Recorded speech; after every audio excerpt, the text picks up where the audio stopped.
आखिर क्या था उस पुरानी हवेली का रहस्य। रांची के बाहरी इलाके में घने जंगलों के बीच एक पुरानी हवेली खड़ी थी। लोग इसे भूतिया हवेली कहते थे। सालों से खाली पड़ी ये हवेली रात के समय अजीब सी आवाजें निकालती थी। कभी हंसी, कभी रोने की आवाज, तो कभी कदमों की। गांव वाले कहते थे कि वहां मत जाना भूल कर भी, वरना भूत तुम्हें ले जाएगा। अर्जुन एक फोटोग्राफर था जो रांची में रहता था।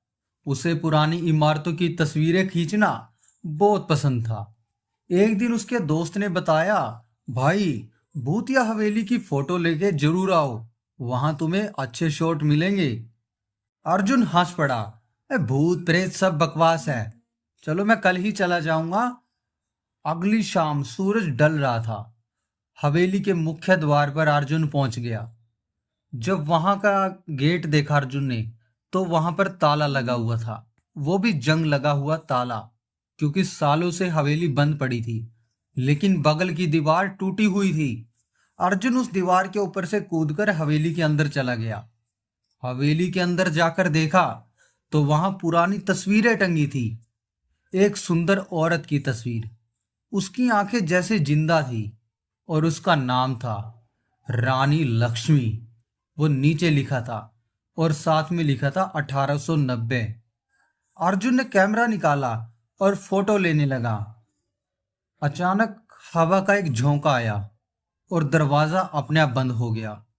तभी अर्जुन चिल्लाया, कौन है? पर कोई जवाब नहीं मिला। वो आगे बढ़ा। पहली मंजिल पर एक बहुत बड़ा हॉल था। बीच में एक बहुत बड़ा सा एक पुराना पियानो खड़ा था। अर्जुन ने उसे छुआ तो अचानक एक धुन बजने लगी, एक उदास धुन।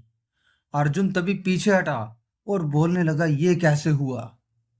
रात हो चुकी थी और बाहर बारिश हो रही थी। अर्जुन को लगा कि अब लौटना तो मुश्किल है, तो वो ऊपर के कमरे में गया। वहां एक पुराना बिस्तर था जिसके ऊपर चादर पड़ी थी सफेद रंग की। चादर अपने आप हिली। अर्जुन का दिल धड़क रहा था वो देखकर। अर्जुन बोला, कौन? तभी अर्जुन ने टॉर्च जलाई, पर वहां पर कोई नहीं था। तभी अर्जुन की नजर आईने पर गई।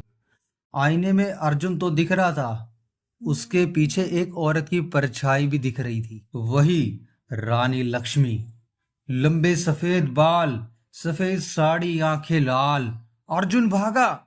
सीढ़ियां उतरते हुए से कदमों की आवाज सुनाई दी। अर्जुन ने पीछे मुड़कर देखा पर कोई नहीं था। हॉल में पहुंचकर वो रुका। फिर से पियानो अपने आप बजने लगा, एक वही पुरानी वाली धुन। तभी एक आवाज आई, मुझे छोड़कर मत जाओ अर्जुन। अर्जुन सोचने लगा, मेरा नाम किसने पुकारा? यहां तो कोई नहीं है। अर्जुन को यकीन नहीं हुआ कि उसका नाम किसने लिया। पर एक वो सोचने लगा, शायद वो उसका भ्रम होगा, शायद हवा, तेज हवा चल रही है उसके कारण ऐसा हुआ। तभी कमरे की लाइट बंद हो गई और अपने आप चलने लगी। अर्जुन को यकीन नहीं आ रहा था अपनी आंखों पर सामने ये देखकर कि आखिर ये क्या हो रहा था। दीवार से खून की तरह लाल रंग टपक रहा था। अर्जुन भागा, लेकिन दरवाजा नहीं खुला। पीछे से ठंडी सांस महसूस हुई, कि अर्जुन के पीछे कोई ठंडी सांस ले रहा हो। अर्जुन ने मुड़कर देखा तो रानी खड़ी थी, चेहरा पीला, आंखें खाली, और बोली, तुम्हें मैंने बुलाया है, मेरी मदद करो अर्जुन। अर्जुन चीखा, बचाओ! वह कमरे के कोने में जाकर गिरा। रानी बोली, मेरा पति विक्रम, उसने बड़ी क्रूरता से मुझे मरवा कर इस दीवार में चिनवा दिया। मेरी चूड़ियां अभी भी इस दीवार में है, उन्हें निकाल दो अर्जुन, मैं मुक्त हो जाऊंगी। और कहते ही वो रानी गायब हो गई। अर्जुन को नींद आ गई और सपने में वो 1890 में पहुंच गया। हवेली सजी हुई थी और रानी नाच रही थी। राजा ने रानी को जहर दिया। रानी गिर पड़ी और मजदूरों ने उसे दीवार में चुन दिया। चूड़ियां खनकती रह गई। अचानक सपना टूटा। सुबह हो रही थी। अर्जुन उठा। हवेली उसे सामान्य लग रही थी, लेकिन दीवार पर अभी भी खून के निशान थे।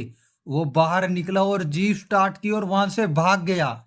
घर पहुंचकर कैमरे की रिकॉर्डिंग देखी। आवाज साफ थी रानी की। दोस्तों को बताया, वे हंसने लगे कि कैसी भूतिया कहानी बना रहा है तू। लेकिन अर्जुन को चैन नहीं था। रात को उसको वहीं के सपने आने लगे। रानी कहती, वापस लौट आओ अर्जुन, चूड़ियां निकालो। एक हफ्ते बाद अर्जुन रोहन के साथ, रोहन नास्तिक था, उस हवेली पर पहुंचा। अंदर गए, वही पियानो, वही तस्वीर। रोहन ने दीवार टटोली, अचानक चूड़ियां गिरी। सोने की चूड़ियां निकली, फिर दूसरी निकली। दूसरी तरफ रोहन हंसने लगा, अरे ये क्या पुरानी चीजें निकल रही है। तभी कमरा कांपने लगा, दीवारें फट गई। अंदर एक रानी का कंकाल था जो कि बाहर गिरा, चूड़ियां पहने हुए। रानी की आत्मा प्रकट हुई और बोली, धन्यवाद, अब मैं मुक्त हूं, लेकिन मैं राजा का बदला लूंगी।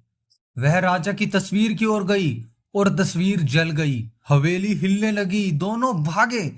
बाहर आते ही हवेली ढह गई, बस धूल का गुब्बारा रह गया। अर्जुन और रोहन सांस लेते रहे। चूड़ियां उनके हाथ में थी। पुलिस आई और जांच हुई और कंकाल मिला। 1890 का था जब उसका डीएनए टेस्ट हुआ।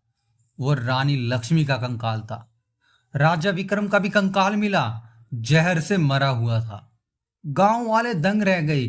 अर्जुन की खबर अखबारों में छपी, लेकिन अर्जुन को शांति न मिली। रात को उसको अक्सर चूड़ियों की खनखनाहट सुनाई देती। एक रात चूड़ियां गायब हो गई। सुबह खबर आई कि राजा के एक वंशज अमीर व्यापारी की मौत हो गई, हार्ट अटैक से। अर्जुन समझ गया, रानी मुक्त हुई, लेकिन उसका बदला भी पूरा हो गया। अब भूतिया हवेली का नाम बदला गया।